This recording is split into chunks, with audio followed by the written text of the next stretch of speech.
All right, the story for Read Aloud today is called The Big Orange Splot by Daniel Manus Pinkwater. And I love the message in this story, the author's purpose, which we've talked about before. An author's purpose is, why is the author writing the story? What kind of message is he trying to send to us? For example, sometimes when we read stories about friendship, we learn about being kind, and the author's message is how to be empathetic to each other and to do nice things. So I want us to read this story, and I want you to really think about the author's purpose or message to us as readers.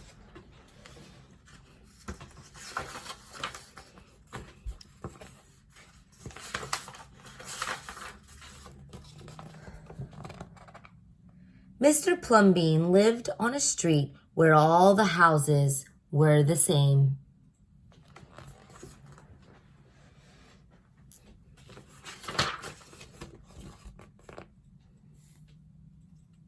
He liked it that way. So did everybody else on Mr. Plumbean's street. "This is a neat street," they would say. Then one day,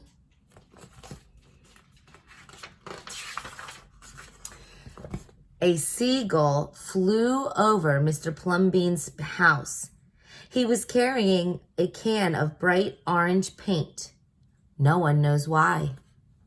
And he dropped the can, no one knows why, right over Mr. Plumbean's house.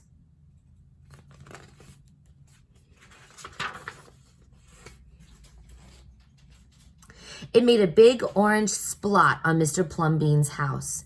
"Oh, too bad," everybody said. "Mr. Plumbean will have to paint his house again." "I suppose I will," said Mr. Plumbean, but he didn't paint his house right away. He looked at the big orange splot for a long time. Then he went about his business.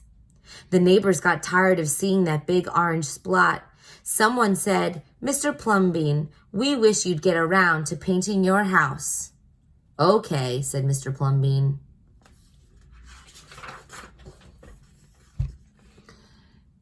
He got some blue paint and some white paint, and that night he got busy. He painted at night because it was cooler. When the paint was gone, the roof was blue, the walls were white, and the big orange splot was still there. Then he got some more paint. He got red paint, yellow paint, green paint, and purple paint. In the morning, the other people on the street came out of their houses. Their houses were all the same, but Mr. Plumbean's house was like a rainbow. It was like a jungle. It was like an explosion.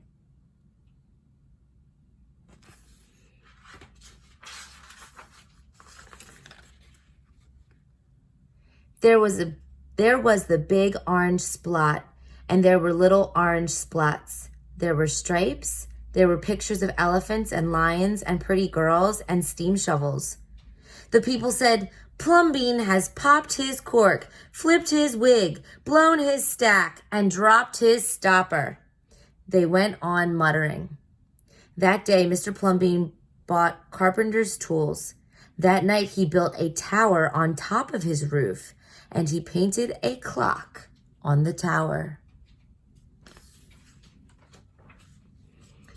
The next day, the people said, "Plumbean has gushed his mush, lost his marbles, and slipped his hawser."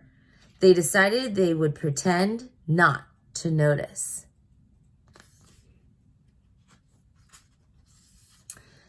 That very night, Mr. Plumbean got a truck full of green things. He planted palm trees, baobabs, thorn bushes, onions, and frangipani. I'm not sure how to pronounce that. Frangipani. In the morning, he bought a hammock and an alligator.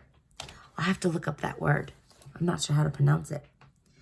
When the other people came out of their houses, they saw Mr. Plumbean swinging in a hammock between two palm trees. They saw an alligator lying in the grass. Mr. Plumbean was drinking lemonade.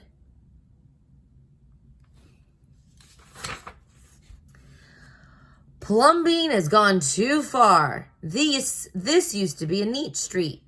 Plumbean, what have you done to your house? The people shouted. My house is me and I am it. My house is where I like to be and it looks like all my dreams, Mr. Plumbean said. The people went away. They asked the man who lived next door to Mr. Plumbean to go and have a talk with him. Tell him that we all liked it here before he changed his house. Tell him that his house has to be the same as ours so we can have a neat street.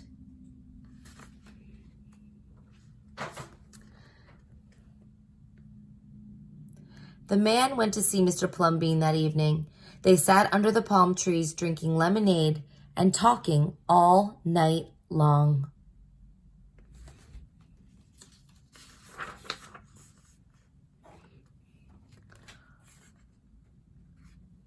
Early in the next morning, the man went out to get lumber and rope and nails and paint.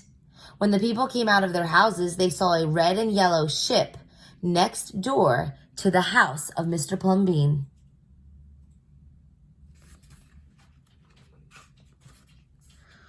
What have you done to your house? They shouted to the man. At the man.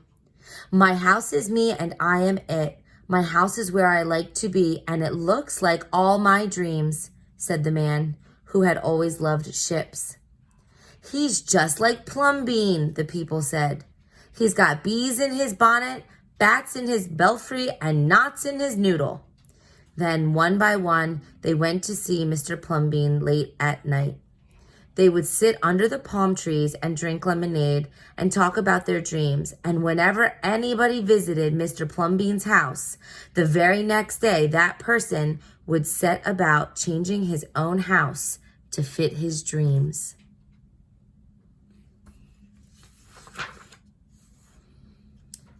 This one looks like a hot air balloon.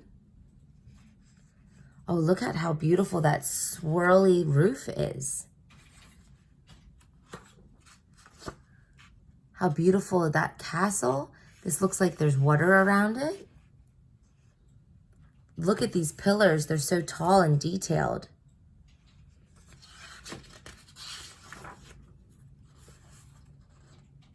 The street looks so different now, doesn't it? I like it this way. Not everything is the same. Whenever a stranger came to the street of Mr. Plumbean and his neighbors, the stranger would say, "This is not a neat street." Then all the people would say, "Our street is us and we are it. Our street is where we like to be and it looks like our dreams."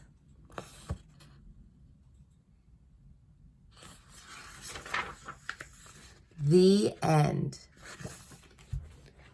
So what I really liked about that story was that the beginning of the story, the whole street was the same. Everybody was the same, and everyone was content and happy with that. But then it took the seagull dropping the paint by accident to really spark the creativity and individuality of Mr. Plumbean, because it made him realize that change was okay, and what he wanted for his house might not be what is for everybody else, but that's okay. So he changed his house, and then more and more people on his street did. And then by the end, it was so beautiful. It really teaches us to think about how being an individual and creative is so important, and that we all don't have to be the same. I hope you enjoyed this story.